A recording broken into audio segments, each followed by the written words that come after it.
Hello friends, I hope you are well. TechManPat here. Today we have the ZimaBoard to check out. But this isn't a review. I'm not even sure I've scratched the surface of this device. So let me give you an overview of it and then my experience and use case. Big thanks to the team at ZimaBoard for sending me this device for a video. Let's get started by rolling the intro.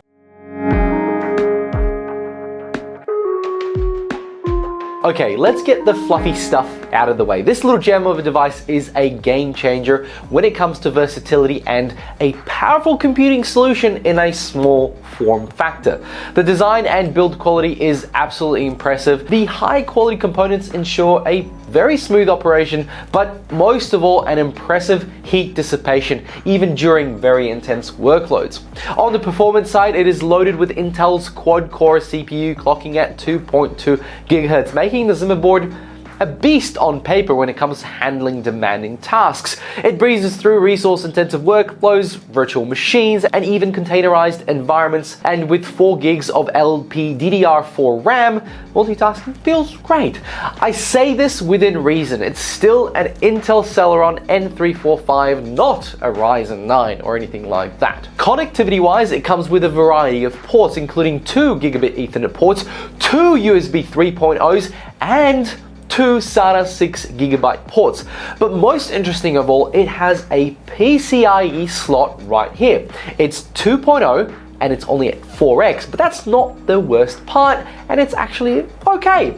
And a mini display port that can do 4K 60 Hz, which is, again, pretty darn impressive. That means you can effortlessly connect all your favorite peripherals and expansion cards to unleash the potential of this device. And let's not forget about the built-in Wi-Fi and Bluetooth for, obviously, wireless connectivity. Now, operating systems wise, it plays nice with all popular options from Linux to Windows 11. You have the flexibility to choose and install the OS that suits you. It is, after all, x86. Now, the ZimaBoard comes pre-installed with Casa OS, a personal cloud operating system that comes with a slew of free apps on their App Store and capabilities geared towards home servers and tinkerers.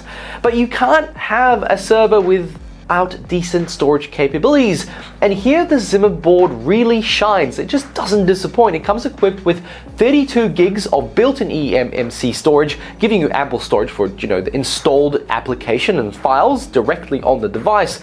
But what's even better, it supports M.2 devices like this SSD, allowing you to expand the storage capabilities as your requirements grow, utilizing expansion cards and SATA adapters like this one here that comes in the box to go even further. But be wary, powering some of those hard drives will be a struggle, especially if you try to connect a 3.5-inch hard drive. It's probably going to struggle. What truly sets it apart is the online community and support around Casa OS, and of course the ZimaBoard. Wherever you need assistance, spare parts or new accessories, or just want to share ideas or access valuable resources, this community is really good. They've got your back.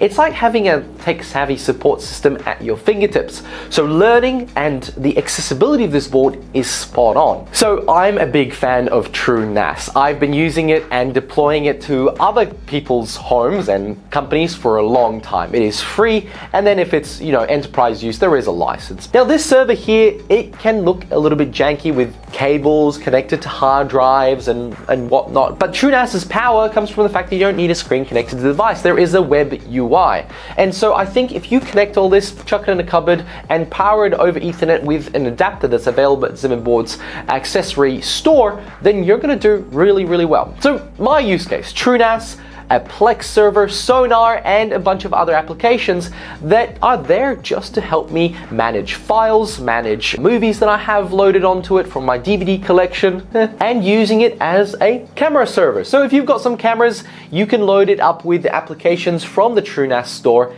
and do that. It works pretty well. Again, the storage is a limitation because you've got 2 SATAs in the back, but only an adapter with 1 power, so you're gonna have to work out how to do that. However, there are other accessories. Now, how did it go with Plex? Well, Plex has a transcoding capability, so if I loaded up some Blu-rays, it didn't struggle, but it took a little bit longer than usual. If I loaded up just your standard DVDs, perfectly fine, the transcoding was done live, and this is a great mini Plex server, especially if you're just using it for a couple of movies, couple of TV shows, and you clear it out every time you're done with a movie and a TV show. This little heatsink never got hot running Plex at all. Very, very impressed. Now, FreeBSD is the base for TrueNAS, and that means you can have Dockers set up with basically your own applications and run it from a command terminal from your laptop or your computer via just, well, the terminal. You can SSH into it, which makes it great for running applications or testing things on a server, so it can be a professional workhorse. So ultimately, my use case was a media use case. I'm not a coder, I'm no programmer, but I think the Intel Celeron is definitely capable of it. Lastly, gaming. Minecraft servers on this, well, it ran super easily. I loaded a whole bunch of TNTs and blew up the world, and yeah, it crashed, but again, most of the time if people do that, most servers will not survive. So how far can you push this? Well, I do have SATA expansion cards.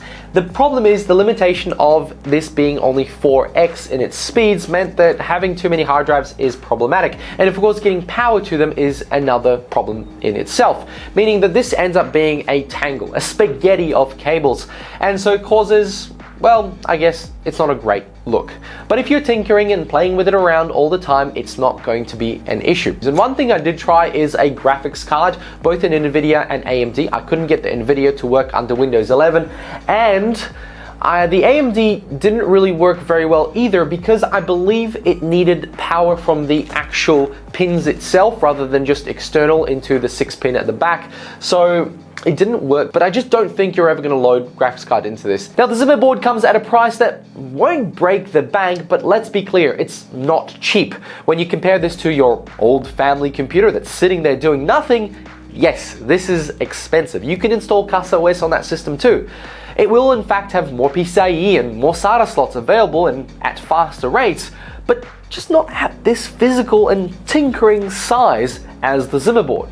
So considering its a robust performance and extensive connectivity options and the overall user experience, it provides a very compelling case. It's a board for both professionals and enthusiasts alike, but mainly for those enthusiasts lacking space, or maybe they just don't have spare parts for a computer. Let's finish off. The ZimaBoard is a real powerhouse, let's be frank. It delivers outstanding computer performance at a cost, and it is in a compact package, which makes it even better. But please don't expect this to be the best little computer you ever got. There are limitations. It's an Intel Celeron. But whether you're working on complex projects, running little mini servers, or potentially a Minecraft server, this will do for a little while. And if you dive into the exciting world of IoT applications, this board becomes very reliable and capable in those worlds. Does it compete with other ones? Maybe not at price, but at usability and scale and what you can do with it, it certainly does. Big thanks to ZimaBoard for sending me this mini server for a video. Check out their website below where you can buy it, and of course where you can check out and buy those accessories that expand the use case of this server. Make sure to like this video if you did, and subscribe if you want to see more content like this. Thanks for watching. I'll catch you all in another one. Bye!